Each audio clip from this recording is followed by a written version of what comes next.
O nosso texto bíblico está baseado no livro de 1 São João, capítulo 3, versículo 14 até 16.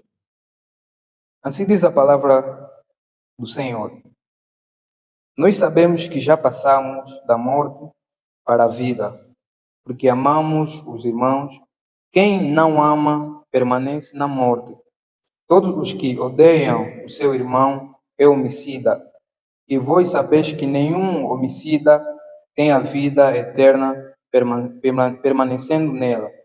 Nisto conhecemos o amor que Cristo deu a sua vida por nós, e nós devemos dar a vida pelos irmãos.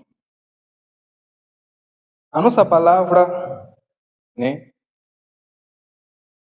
no capítulo 14, 1 São João, capítulo 3, versículo 14, é bem claro, dizendo que nós, como filhos de Deus, já passamos da morte para a vida. O que é passar da morte para a vida? O que isso quer dizer, passar da morte para a vida? Passar da morte para a vida é quando Cristo não havia recebido ou não foi crucificado, nós como filhos de Deus, éramos mortos. Mas daí, Deus deu o seu Filho para que nós, como filhos de Deus, reavivamos ou vivemos, né, para livrar de todos os nossos pecados. Então, eu trago como tema para o dia de hoje a excelência do amor. Nosso tema de hoje é a excelência do amor.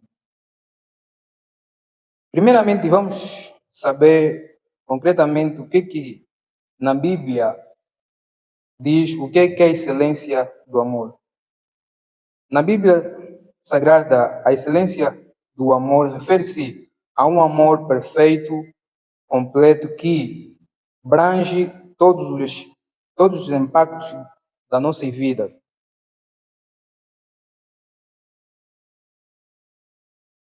O amor é muito essencial na vida de cada cristão. Nós temos vivenciado momentos muito difíceis neste país que nós estamos. Cada vez as coisas estão se tornando muito complicado e não está a ser fácil para ninguém, nem mesmo nós crentes também está sendo fácil para isso. E por essas todas as dificuldades que a gente está a passar, o mundo tem a tendência de buscar muito pelo otimismo, querer ter algo rápido, né? E então isso está a ser muito frequente pela vida social. E por vezes o nosso amor, nós como filho de Deus, tem esfriado tanto. Por isso eu trouxe esse tema para nós revermos como é que está o nosso amor na sociedade. Nós como crentes, como é que temos visto os nossos irmãos. Por vezes o amor não só se refere a amor entre casal, mas o amor refere-se a ter um bom aconchego com seu irmão. De que sentido? Todas as vezes que o teu irmão passar uma dificuldade, ou tomar, às vezes, a ausência do teu irmão, seja em qualquer lugar onde ele estiver, seja na igreja, e tu notas a ausência do teu irmão, será que isso não tem tocado a tua vida? Será que isso não tem tocado o teu coração?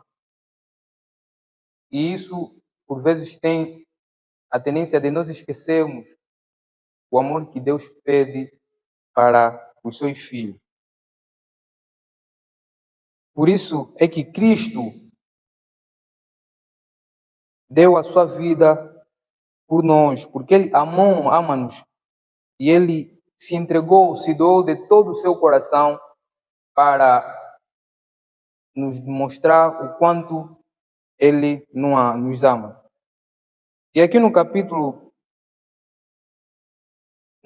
14, no versículo 14, nós sabemos que já passamos da morte para a vida porque amamos os irmãos. Quem não ama permanece na morte. Toda aquela pessoa que não ama o seu próximo está morto mesmo. A sua vida, tu podes ver que tudo está a correr bem, tu podes fazer o que tu bem entender, vai ver que tudo está indo na normalidade, mas se tu não tens o amor, tu és uma pessoa fracamente morto. E o amor é essencial para a nossa vida espiritual. Porque a Bíblia diz que Deus é amor. Então, se Deus concretamente é amor, por que nós não mostramos o nosso amor aos nossos próximos, se nós temos a consciência que Deus é amor? Então, tu vês que está na igreja, tu rezas, pedes a Deus, mas tu estás sempre com esse coração endurecido, tu não queres perdoar o seu irmão que fez algo de errado a ti, tu não queres perdoar o seu irmão que fez alguma coisa que te inquieta, que tu se sentes muito ofendido. Mas a palavra de Deus diz que Deus é amor, porque tu vais na igreja buscando a Deus, vens pedindo perdão a Deus, mas tu não tens esse amor demonstrando ao seu irmão.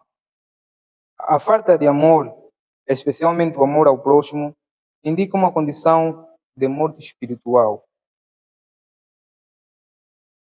Muitas das vezes nós fomos batizados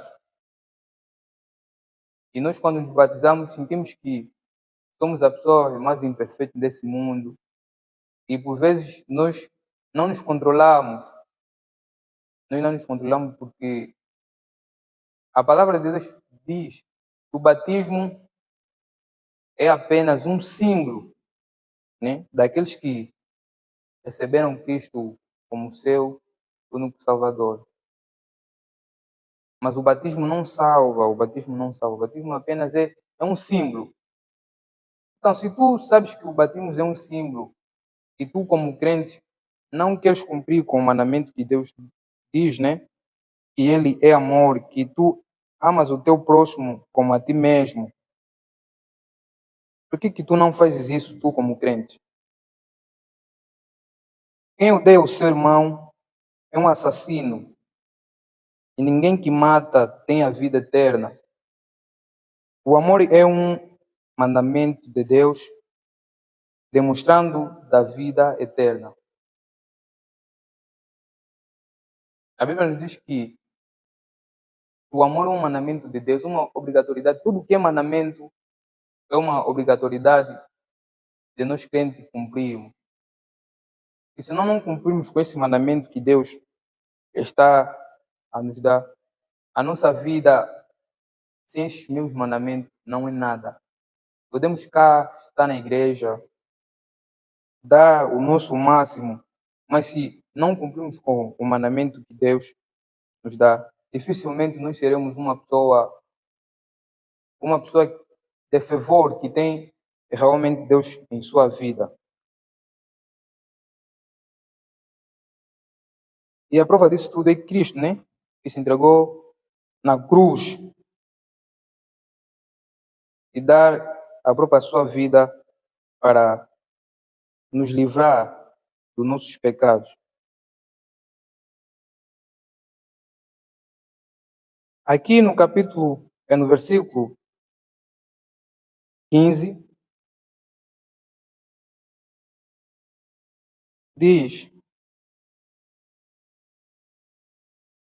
nossa, desculpa, no capítulo 16, diz, nisto conhecemos o amor que Cristo deu a sua vida por nós e nós devemos dar a vida pelos irmãos. O que é dar vida pelos irmãos?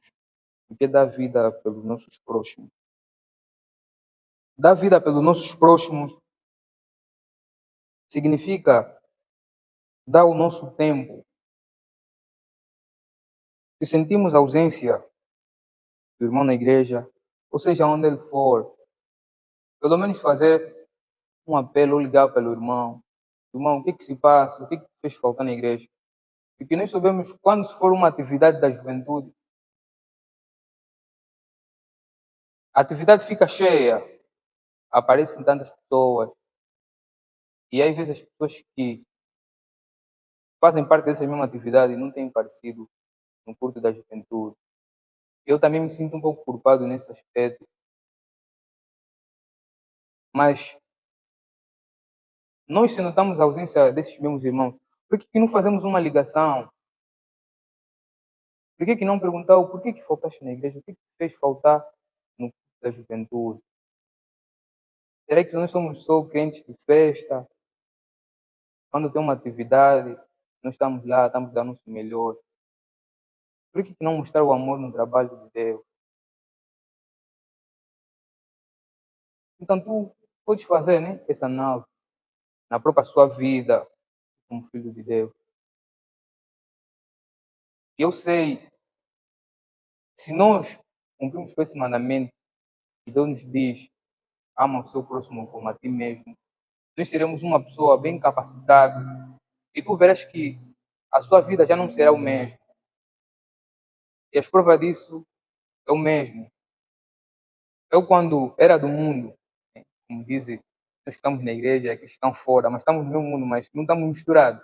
Então, eu vou fazer as coisas que estão no mundo e nós que estamos dentro da igreja. Nós conseguimos notar diferença em muitos aspectos. E eu, quando era uma pessoa que não conhecia a palavra de Deus, eu fui uma pessoa muito rancorosa. Eu fui uma pessoa dificilmente de perdoar o meu próximo. Você vai me falar uma coisa, mas vou sentir, pode ser que é coisa pequena, mas eu não vou entender. Vou ser muito assim mesmo, meu coração não fica bem. E aí eu paro de dar confiança na pessoa. Mas de que eu aceitei Jesus e conheci o caminho da verdade, hoje me sinto que eu sou uma pessoa que eu até próprio não entendo como que eu se transformei essa pessoa. Só Deus sabe. Então, eu tenho mostrando ter aquele amor que Deus sempre pede aos seus próximos. Vamos amar mais, vamos dar os nossos melhores para os outros.